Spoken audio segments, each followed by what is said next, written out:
बिस्मिल्लाहिर्रहमानिर्रहीम। अस्सलाम वालेकुम नाजरीन, प्रोग्राम फ़ौरा चौक के साथ में हूँ आपका मेज़बान सरदार फैज़ान। नाजरीन, आज के फ़ौरा चौक में हम डिस्कस करेंगे पाकिस्तान तहरीक इंसाफ और मुस्लिम लीग नून के जो पार्लिमानी बोर्ड हैं उनकी मीटिंग्स हो चुकी हैं, टिकट्स के नाम फ़ाइनल कर दिए गए हैं, कौन कौन से उम्मीदवार को किस किस हल्के से टिकट जारी होगा, ये सारी तफसील आदिल अब्बासी से जानेंगे।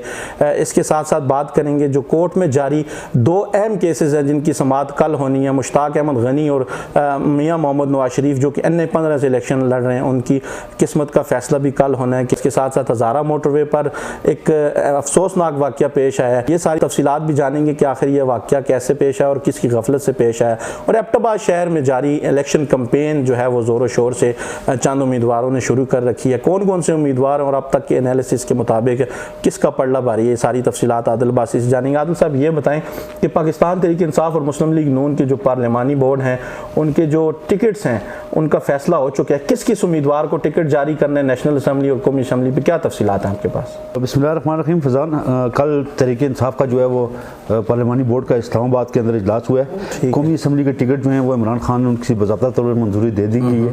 एबटाबाद से कौमी असम्बली के उम्मीदवार उन्होंने अपना फाइनल कर दिए गए। ठीक है। NA-16 से अली असगर खान होंगे और NA-17 से अली खान जदून होंगे। जो तहरीक इंसाफ के सूबाई असम्बली के टिकट है उसमें दो टिकट ऐसे हैं जिन पे अभी तक उनका फैसला नहीं हो सका है। उसमें PK-43 और PK-44 का अभी तक फैसला नहीं हुआ। अच्छा। लेकिन वो फैसला भी जो है वो जल्द हो जाएगा। PK-42 जो है उससे इन्होंने फाइनल कर दिए हैं, नज़ीर अब्बासी इनके उम्मीदवार होंगे। 43 में इनके पास 2-3 कैंडिडेट है जिसका फैसला नहीं हुआ है।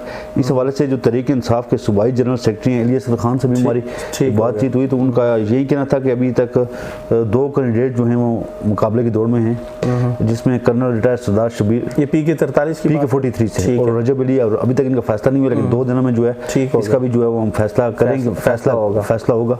कुछ मुशावरत जो है वो पार्टी की तरफ से रहती है, वो मुकम्मल करने के बाद इसका बाज़ाब्ता तौर पर ऐलान करेंगे। ठीक है। PK-44 जो है हल्का, उसमें भी उनका यही कहना था कि बहुत ज़्यादा कैंडिडेट जो है तहरीक इंसाफ के PK-44 में है। अच्छा। वहाँ पे अलाज कलंदर खान लोधी हैं, निसार सफदर हैं, इफ्तिखार खान हैं, इसके अलावा सिकंदर आजम है और दीगर लोग भी 3-4 मजीद हैं। उन्होंने भी अप्लाई किया हुआ है, लेकिन वहाँ पे जो मेरिट बन रहा है वो जो मजबूत उम्मीदवार हैं वो साबिक सूबाई वजीर अलाज कलंदर खान लोधी ही होंगे, जो साबका और PK-45 जो है हल्का एबटाबाद का, उस पर उनका यही कहना था कि यहाँ पे जो टिकट है वो मुश्ताक अहमद गनी साहब का है और मुश्ताक अहमद गनी साहब को अगर वो नहीं आ सकते या उनकी कागज रिजेक्ट हो जाएगी तो ये फैसला मुश्ताक साहब ने करना है कि वो टिकट किसी को देते हैं, आया अपनी मिसेस को इलेक्शन लड़ाते हैं या किसी और को।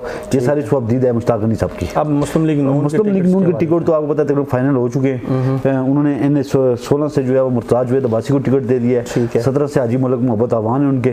PK-42 से उनके सरदार फरीद सही है और PK-43 से सरदार खालिद खालिद को टिकट मिलेगा और खालिद का टिकट फाइनल हो चुका है। तकरीबन 2 दिन में बाज़ाब्ता वो तो 4 दिन में बाज़ाब्ता ऐलान करेंगे, लेकिन सरदार खालिद जो है वो उनका टिकट फाइनल हो चुका है क्योंकि दूसरे जो कैंडिडेट हैं आपको पता है वो रेस से आउट हो चुके हैं। सरदार अतीक जो है वो उनका रिजेक्ट हो गया, वो नॉकआउट पहले ही मरने में नॉकआउट हो गए जी।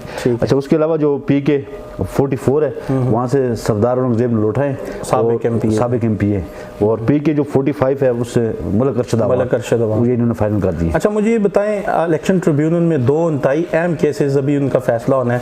मुश्ताक अहमद गनी की किस्मत का फैसला कल होना है, इसके साथ साथ मियाँ मोहम्मद नवाज शरीफ की जो दायर केस है उस पर भी फैसला आना है। तो क्या तफसीलात हैं, क्या फैसला आने जा रहा है? कल का दिन बड़ा अहम है क्योंकि जो मियाँ नवाज शरीफ का फैसला है मंसूरा से हल्का NA-15 से, ठीक है, जिसे आजम खान स्वाति ने जो है वो उनके कागजात को जो है वो चैलेंज किया हुआ है। उस हल्के में ये सूरत हाल है कि तमाम तर नजरें जो है सुप्रीम कोर्ट में और कल शायद सुप्रीम कोर्ट का अहलियत वाला जो है वो मुख्तसर फैसला शायद जारी कर दे, उसके इंतजार में है। उसमें पिछले समात में उन्होंने कहा था कि केस ऑलरेडी जब सुप्रीम कोर्ट का जो फैसला होगा वही NA-15 से मियाँ मोहम्मद नवाज शरीफ का फैसला जो है वो सुप्रीम कोर्ट के फैसले से मशरूत है और जो फैसला सुप्रीम कोर्ट। मुश्ताक साहब जो है उनकी मुश्किलात जो है वो कम होने का नाम नहीं ले रही। अच्छा। अब कल के दिन भी जो है उनके नई टीम आई है उनकी लायर्स की, मेरे ख्याल में पेशावर से। अच्छा। और उन्होंने इस तरह के मुश्ताक साहब के खिलाफ जो बयान हुआ है, तो जो लड़का है उसने वो 164 का बयान करने के लिए उसको लाए थे कल, लेकिन पहले उसको सेशन कोर्ट से लिया और मुतलका मजिस्ट्रेट के पास गए। तो जो मजिस्ट्रेट थे उन्होंने उनकी दोबारा बयान की 164 के बयान की दरख्वास्त जो है, ठीक है, मुस्तरद कर, वो खारिज कर दी गई है। और अब इसकी क्या वजह थी? क्या आर वो उसका जो आयु है वो पेश नहीं हुआ क्या? नहीं, उनको रिकॉर्ड नहीं था ना, रिकॉर्ड के बगैर बयान कैसा होगा? ठीक है, मतलब रिकॉर्ड होगा, रिकॉर्ड मिलेगा तो सारा कुछ। अब तो फिर ये भी है चल, मतलब लॉ ये कहता है कि अगर इस केस का जो है वो चलान पुट इन कोर्ट हो गया हो तो फिर आप नहीं कर सकते। ठीक है, ना उसके में कोई भी बयान में चेंजिंग जो है वो नहीं हो सकती। उसके लिए अगर आपको चेंजिंग करनी होगी तो उसके लिए आपको हाई कोर्ट जाना होगा, और फिर जो हाई कोर्ट फैसला करेगी उसके बाद जो है वो आपका बयान होगा। और मुझे नहीं लगता कि कल भी इनका बयान जो है रिकॉर्ड हो सके। मुझे ये बताएं कि हज़ारा मोटरवे पे अफसोसनाक वाक़या पेश आया, इसकी क्या वजह थी, कैसे हादसा पेश आया? बहुत बड़ा हादसा हुआ जी, आज बहुत ज़्यादा जो है वो जानी नुकसान हुआ। बड़ी तादाद में लोग जो थे जो इस हादसे में ज़िंदगी की बाजी हार गए। उनके गफलत किसकी? तो बात था सबसे बड़ी गफलत तो जी उस बड़ी जो गाड़ी थी, जो बस थी, कि तेज़ रफ्तारी उसकी बहुत ज़्यादा थी, स्पीड के बाद उसकी ब्रेक जो है वो फेल हो गई। और फिर सबसे बड़ा जुल्म जो है कि बड़े तवील अरसे से जो है वो मोटरवे मरम्मत के नाम पर आधी मोटरवे पे इन्होंने जो है वो मशीनें खड़ी की हुई हैं। वो गाड़ी जाके मशीनों से टकराई, फिर जो दीगर गाड़ियाँ थी, छोटा IS के ऊपर जाके वो गाड़ी लगी, जिससे सबसे ज़्यादा जो है नुकसान हुआ है। इनकी मशीनरी जो है वो सड़कों में पड़ी हुई है। मशीनरी अगर आपकी मेन मोटरवे भी खड़ी है, आप अगर तमीराती काम कर रहे हैं तो आपको चाहिए कि 4-5 किलोमीटर पहले कोई आप बोर्ड लगा दें, आगे काम हो रहा है, आगे मशीनरी हमारी खड़ी है, ताकि गाड़ी वाले को भी पता लगे, वो अपनी जो है वो रफ्तार को कम करे।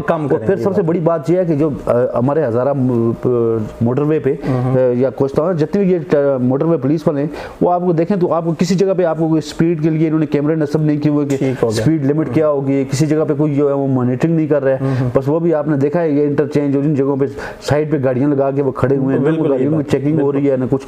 और उस दिन भी पता है आपको वो हादसा जो हुआ, वो लकड़ सारी स्मगलिंग, वो भी सारी मोटरवे पुलिस की गफलत थी, हो रही थी। और यहाँ पे भी मोटरवे पुलिस की थी, इतनी ज्यादा तेज रफ्तारी के साथ गाड़ियां जा रही। और रात को तो आपको पता है होता ही नहीं है, एक गाड़ी इनकी नजर आती है, कभी वो भी आपको कभी कभी नजर आएगी, और जो होंगे वो भी उसमें जो है वो बैठे हुए सोए हुए होंगे। मुझे ये बताएं कि एबटाबाद शहर के अंदर इंतखाबी मुहिम का आगाज़ हो चुका है, काफ़ी उम्मीदवार अपनी मुहिम का आगाज़ उन्होंने कर दिया है, किसका पड़ला अब तक भारी देखते हैं? एबटाबाद शहर के अंदर पॉलिटिकल पार्टी में कोई एक्टिविटी नहीं थी। ठीक है। और बिल्खुसूस तरीके इंसाफ की जनिब से कोई खास एक्टिविटी नहीं थी। मतलब यही कह रहे थे कि तरीके इंसाफ को जो है वो बड़ा टफ टाइम है और वो अपनी कंपेन नहीं कर सकते। लेकिन तरीके इंसाफ के जो MNA के कैंडिडेट है अली खान जदून, उन्होंने जो है वो सारे के सारे जमूत को उन्होंने तोड़ा।